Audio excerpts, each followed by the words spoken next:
السلام عليكم ورحمة الله وبركاته، كيف حالكم؟ لعلكم بخير. سمعنا كلنا عن مركز تكوين لتجديد الفكر، وإذا أردت أن تعرف معلومات ضافية عن هذا المركز وما هي أهدافه وما هي النتائج التي سيخرج بها، عليك أن تعرف أولا من هم القائمون على هذا المركز: إسلام بحيري، يوسف زيدان، إبراهيم عيسى، فاطمة ناعوت. هؤلاء هم القائمون. يمكنك أن تعرف الآن لماذا تم إنشاء المركز، ولماذا أنفقت فيه أموال طائلة، وما هي الأهداف، وما هي النتائج التي ستخرج منه. راجع كلام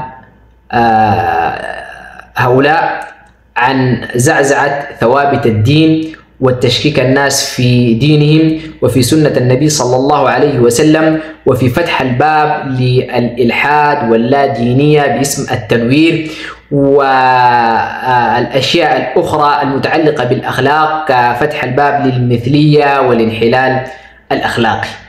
هذا هو باختصار ما تقوم عليه هذه المجموعة التي أقامت هذا المنبر الذي يريد أن يشكك الناس في دينهم.